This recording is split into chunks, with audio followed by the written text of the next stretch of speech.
Hi കൂട്ടുകാരെ, പുതിയൊരു വീഡിയോയിലേക്ക് എല്ലാവർക്കും സ്വാഗതം. അങ്ങനെ സുബൈർക്കാടെ മുന്നിലോട്ട് അനൂപും നൂർജഹാനും ചെല്ലണം കേട്ടോ.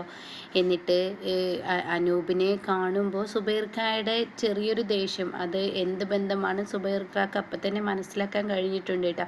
പക്ഷേ നൂർജഹാൻ ആണെങ്കിലോ എൻ്റെ ബാപ്പച്ചി എല്ലാത്തിനും ഒപ്പം എനിക്കൊപ്പം നിൽക്കും എന്നുള്ള ആ ആത്മവിശ്വാസമാണ് കേട്ടോ. അങ്ങനെ നൂർജഹാൻ ചെന്നിട്ട് പറയാണ്, ബാപ്പച്ചി ഞാൻ എൻട്രൻസ് പാസ്സായി എന്ന് പറയുമ്പോഴൊക്കെ ബാപ്പച്ചി നോക്കുന്നത് അനൂപിനെയാണ് കേട്ടോ.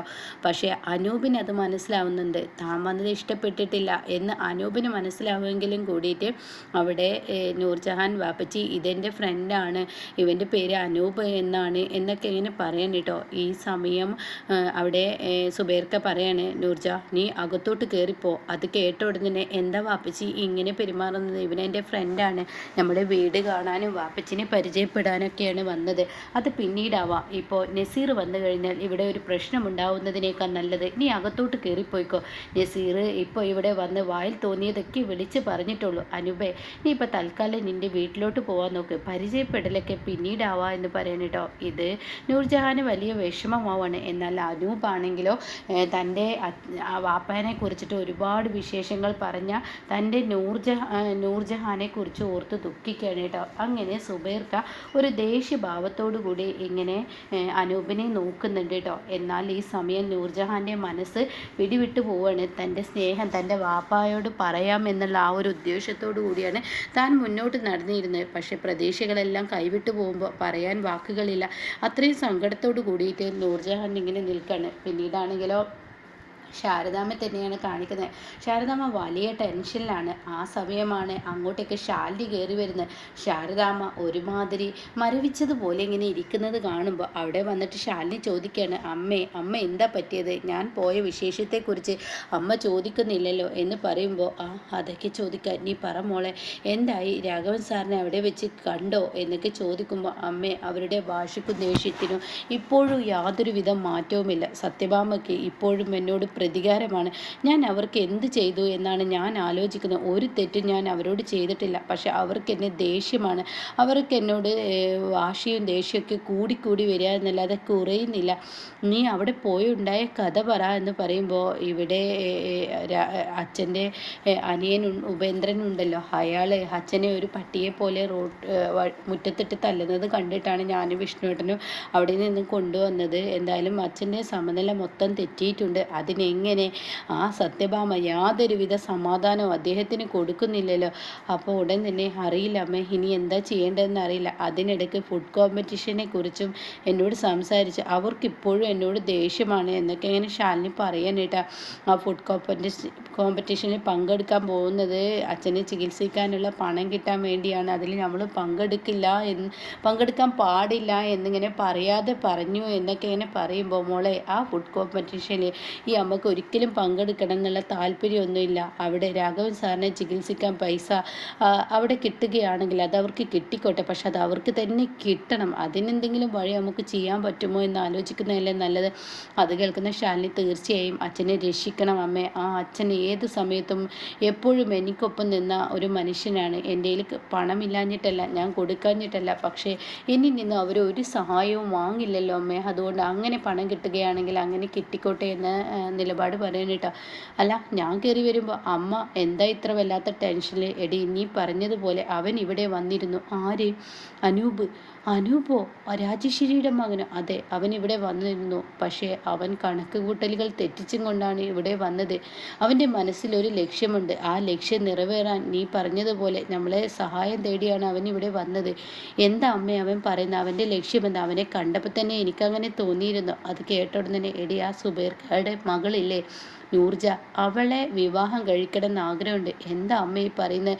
അതിനൊക്കെ രാജേശ്വരി സമ്മതിക്കുമോ? ഇനിയിപ്പോൾ രാജേശ്വരി സമ്മതിച്ചാൽ തന്നെ സുബൈർക്ക് സമ്മതിക്കുമോ?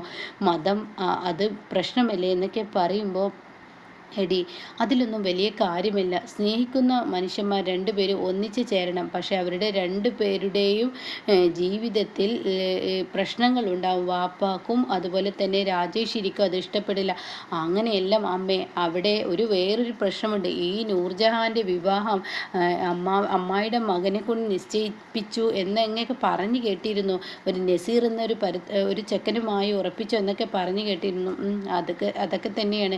ഇനി അവനൊരു സഹായം വന്ന് ചോദിച്ച അമ്മ വേണ്ടാത്ത വഴിയാവലിക്ക് നിൽക്കണ്ട എന്നൊക്കെ ഇങ്ങനെ ശാലിനി പറയുന്നുണ്ട് കേട്ടോ. പിന്നീട് സത്യഭാമ പൊന്നിയെ വിളിപ്പിച്ചിരിക്കുകയാണ്. പൊന്നിയോട് ആ പണം എടുത്തിട്ട് വായോ, നാളെ ഫുഡ് കോമ്പറ്റീഷനിൽ പങ്കെടുക്കാനുള്ള സാധനങ്ങളൊക്കെ വാങ്ങാനുള്ളതാ, ഞാൻ 25,000 രൂപ മാറ്റി വെച്ചത് ഇങ്ങ് എടുത്തിട്ട് വാ എന്ന് പറയുമ്പോൾ പൊന്നി അത് എടുത്ത് വരുന്നുണ്ട് കേട്ടോ. അങ്ങനെ പൊന്നി അത് എണ്ണിത്തുടങ്ങാണ്. അപ്പോഴാണ് അങ്ങോട്ടേക്ക് രാഘവൻ കയറി വരുന്നത്.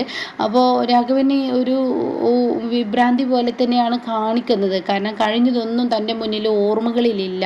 അങ്ങനെ രാഘവൻ ഇങ്ങനെ ഒരു തരം ടെൻഷനോട് കൂടി രാഘവൻ ഇങ്ങനെ നിൽക്കുന്നുണ്ട്. ആ സമയം സത്യഭാമ ഇങ്ങനെ പൈസ എണ്ണി തിട്ടപ്പെടുത്താണ് കേട്ടോ. അങ്ങനെ ക്യാഷ് ഓരോന്നും എണ്ണി തിട്ടപ്പെടുത്തുന്ന സമയത്ത് സത്യഭാമ പെട്ടെന്ന് അതിൽ ക്യാഷ് കുറച്ച് കുറവ് കാണുന്നുണ്ട് കേട്ടോ. അപ്പോൾ സത്യഭാമ പറയാണ്, പൊന്നി ഇതിൽ കുറച്ച് ക്യാഷ് കുറവുണ്ടല്ലോ, ഇതെങ്ങനെ സംഭവിച്ചു എന്നിങ്ങനെ ചോദിക്കുമ്പോൾ എനിക്കറിയില്ല സത്യമേ, എനിക്കറിയില്ല, ഒന്നും കൂടി എണ്ണി നോക്കുക. അപ്പോഴേക്കും രാഘവൻ പറയുന്നുണ്ട്, നീ ഒന്നും കൂടി എണ്ണി നോക്കി എന്നിട്ട് മതി എന്നൊക്കെ ഇങ്ങനെ പറയുമ്പോൾ ഉടൻ തന്നെ എന്തോ ഇവിടെ എന്തൊക്കെയോ പ്രശ്നങ്ങൾ ഉണ്ടായിട്ടുണ്ട് എന്ന് സത്യാമ്മ പറയാണ്. ഇനിയിപ്പോൾ ഒരു പക്ഷേ ശാന്ത ഇതിൽ നിന്ന് പണം എടുത്തിട്ടുണ്ടാവും, അവൾ തന്നെ ആയിരിക്കും ഇതിൽ നിന്ന് പണം എടുത്തിട്ടുണ്ടാവുക എന്ന് പറയുമ്പോൾ അത് കേട്ടിട്ട് ശാന്ത വരികയാണ് കേട്ടോ.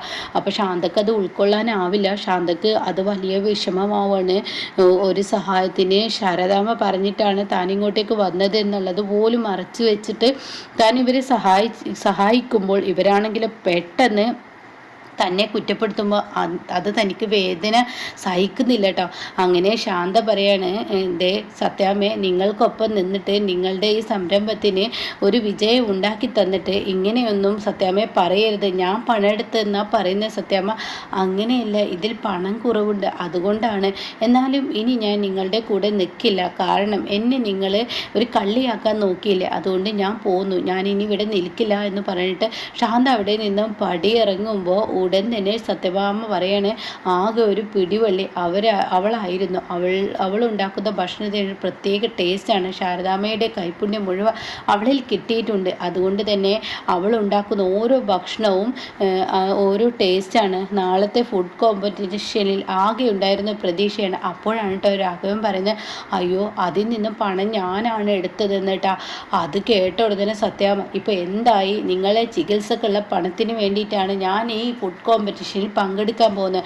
ആകെയുള്ള ഒരു പിടിവില്ലേ, അതും പോയില്ലേ, ഇനി എന്ത് ചെയ്യും മനുഷ്യ എന്നൊക്കെ പറഞ്ഞിട്ട് രാഘവൻ്റെ നേർക്ക് ചൂടാവുമ്പോൾ ഉടൻ തന്നെ അവിടോട്ട് പൊന്നിയും പിള്ളയും കൂടി വന്നിട്ട് പറയാണ്, ആകെ ഇനിയിപ്പോൾ നമുക്കൊരു ആശ്രയം എന്ന് പറയുന്ന ഒരാളുടെ സഹായം തേടാം. അത് കേൾക്കുന്ന സത്യാമ്മ, ആരുടെ? ശാരദാമ്മയുടെ.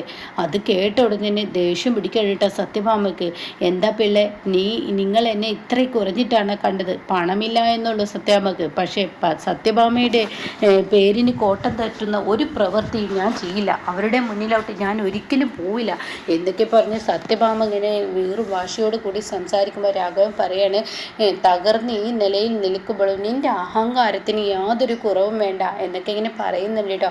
അപ്പോൾ എന്തായാലും ഇനി ഫുഡ് കോമ്പറ്റീഷനിൽ ശാരദാമ്മയും പങ്കെടുക്കാൻ എത്തും. പക്ഷെ അവിടെ ഒരു ടെസ്റ്റ് നടത്തും, അത് ശാലിനിയും കൂടിയിട്ടാണ്.